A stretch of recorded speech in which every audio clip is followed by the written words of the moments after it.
All right. Has deforestation in the Amazon stopped? No, it hasn't, but it has decreased by a whole lot. We'll be talking about that in just a second. And we'll also be talking today about how Ireland has reached a new renewable energy goal, how coral may be resilient to climate change, the recovery of two rare antelope sort of species, and that'll be the show on Eco Show.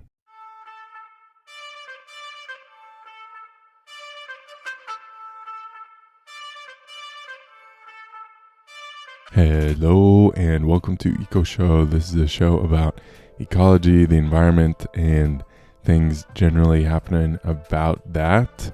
We'll cover different sorts of news things and all that sort of good stuff each week on the show. So to start the show off, we are talking about Amazon deforestation, and no, it is not over, but it has fallen by a whole bunch. It is decreased by 55% in the Amazon, and it's related to recent changes in government in both Brazil and Colombia. And in order to get this information and for it to be sort of neutral information, this is all collected via satellite imagery, so it's not something that's just based off of what governments are reporting. So you can sort of trust that it's true. Success in Colombia has been associated with a sort of change in relationships with the guerrilla groups, the different warring factions, and getting some firm agreements on how to handle the environment with them. And there were some places in South America where deforestation increased, and in this article they're saying that it's mostly just because of natural disasters. So some fires and some flooding. But the increases in deforestation are just because of that. And we have to note that this is just a decrease in deforestation, so it's still happening. This isn't yet a reversal in deforestation, but it's a decrease in sort of the rate of speed of that happening. So that is some good news. And this, the benefit for countries, because you may be thinking about, okay, what's their incentive for this, is countries can get a bit of money for conservation funding from international organizations like the UN and things like that.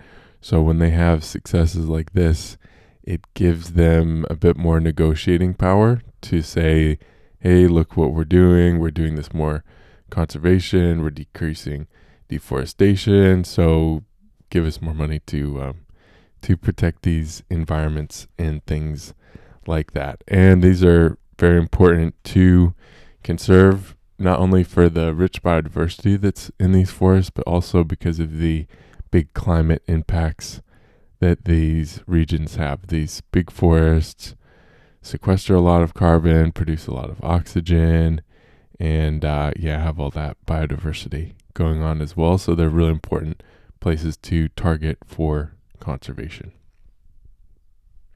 Okay, and keeping on this sort of big scale, good news. Ireland has been using renewables, and in particular, they've been using a lot of wind, getting energy from wind turbines. And in December, they were able to get 71% of all energy needs met by wind electricity or wind generation.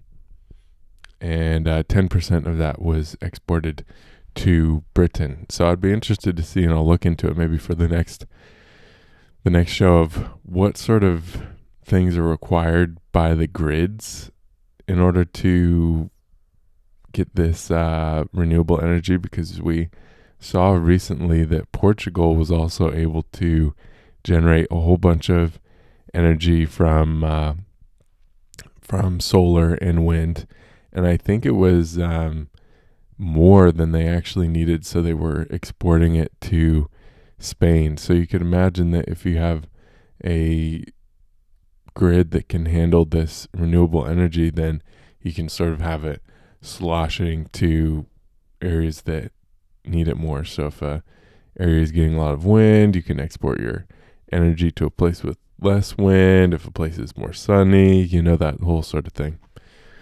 But a good little bit of news there for Ireland, making the most of their wind.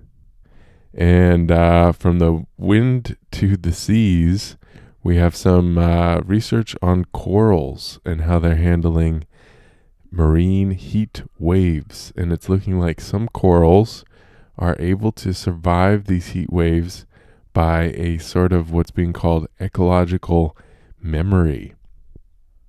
Scientists at Oregon State University found this, and they're saying that this is likely linked to the microbes that live on corals. So corals have a lot of microbes living on them and in them and around them and all that sort of thing.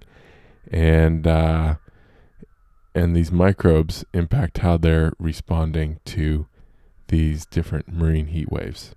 So corals cover less than 1% of the ocean, but they're home to nearly 1/4 of all marine species. So, I think that's just an important thing to keep in mind when people are freaking out about coral reefs with climate change and things like that. It's not just because they're pretty, it's because they're a huge biodiversity hotspot and really important for so many species, and so many of those species are going to be eaten by people. So it's a food source for people and biodiversity as well. So this study was based around in Moorea, which is in an island next to Tahiti. And the coral reef that these Oregon State University scientists were studying, this coral reef lost 99% of its coral in 2010. And this was due to I think there was a cyclone, and there was also a starfish scourge that was going through and killing lots of coral reefs. So they had sort of this blank slate, and then this recovering coral reef went through some extreme heat waves as it was regrowing. And they found that the survival of these coral communities to later heat waves was associated with the corals that had experienced earlier heat waves. So if they had experience, if these coral had experience in their generation with going through these heat waves, then they were better adapted or were able to survive later heat waves a little bit better. So it was encouraging to me. I sort of didn't have a really good idea of coral regeneration in general, but just that 99% of the coral had been wiped out, and that it regenerated at all was sort of surprising to me. And that as it's regenerating, the experience of that microbial community to heat waves is a pretty curious thing to see. So there's always a bit more resilience than we may initially think, but this is not to say that we should do nothing and that all these corals are going to be okay. It still is the biggest, the best defense is a good offense, and offense being producing less fossil fuels. But always encouraging to see that there are some corals that are doing their thing to make it through and thrive and survive. Okay, so we got a little quick shout out for the show. The show is on YouTube and most podcasting platforms. So if you're listening to it, you could be watching it. And if you're watching it, you could be just listening to it. The links for these will be down below, but the easiest way to find all of these links is through the Instagram. It's all there. And the Instagram is where I'll post questions for folks or things like that. And that's sort of the main place that I operate the show out of. But there's also a Facebook page, which could be cool. I know for some other podcasts that like the Facebook page has gotten bigger. So I'm posting all the episodes up there as well. So if you're more on Facebook, things are there. And so you can interact with the show a little bit more by engaging in those social media platforms if you like. Okay, cool. That's the shout out for the show. Thanks for checking the show out. Okay, on to the recovery of 2 rare antelope species. So I'll try my best to describe what these look like, but we'll have the imagery up on the YouTube channel. But they're antelope, so you can kind of imagine like deer kind of creatures. But we've got recovery of 2. Some good news on the recovery of 2 different sort of antelope type species. The first one is called the Saiga, and this is a very unique looking antelope that's got a really funky nose. It's got like a long, it's almost like it seems like a early elephant nose or something like that. It's got this big long nose. Well, kind of like, it's a big nose that's kind of short actually, so it's not very long, but anyways, it's got this big funky nose.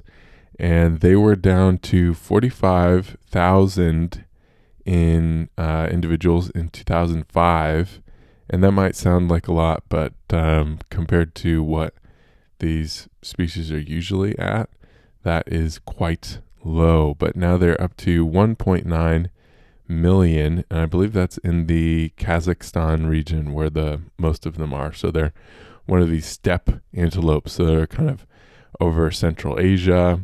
They would have been, I think they were documented by Marco Polo and have been there for forever.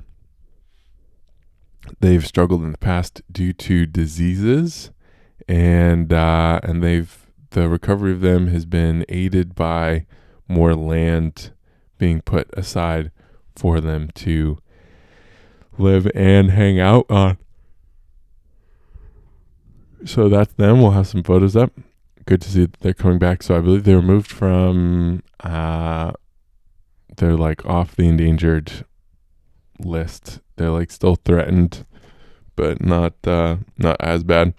And our second antelope sort of species is, I'm not sure if this is actually in the antelope family, but this one is called an Oryx. And this is an antelope sort of species that lives in Africa, and it's got these pretty 2 like straight horns and some cool coloring on its face. And it was once extinct in the wild, so it was completely no longer living in the wild. It was just in zoos, and now it is only endangered. So this has been the only time the species has been moved from extinct in the wild to endangered. And this is thanks to zoos and Texas game breeders. So Texas has got a lot of sort of arid or semi-arid habitat where apparently they were able to breed these Oryx and bring them back. This was a big collaboration between the government of Abu Dhabi and the country Chad, along with I think the London Conservation Society or something like that. And they worked on getting this done in Chad, in the country of Chad. And it's particularly tricky because there's a lot of corruption in Chad, so it can be hard to get something going like this. But they worked together with landowners and herders to get it going and get this successful reintroduction going. In 2016, the first ones were reintroduced, and now there's up to 140 to 160 and increasing. So we were just talking about the Saiga being up at 48,000 and now over 1 million. So 140 to 160 is a crazy small number of individuals, especially for something like this that would be in larger groups. But they also are, Saiga are sort of in Central Asia with a lot of grass everywhere, and I think these Oryx are in a pretty I don't think they have as big a herds in general, but still that's a really small number of individuals to be to have left. So good news there. And a lot of these we see this in different places where, particularly, there's another species in up in Libya, I believe, that they've had a tricky time with keeping around because these are grazing animals, and folks that are herders will be using what land they can to provide for their families and things like that. So that's where you really have to make sure you're working with folks who are living on the land. You can't just kick people out or things like that, because people are going to need to be grazing other cows or other sorts of things. So in order to have success, you got to really make sure that that you're working with folks who are on the ground who can keep these animals safe and aren't going to be like purposefully trying to kill them, So good that it looks like it is increasing. And there you go. So starting with some nice news for our year here in 2024. I hope you have a good holiday break. And that's about it. So we'll catch you next time. Thanks for checking in. Bye-bye.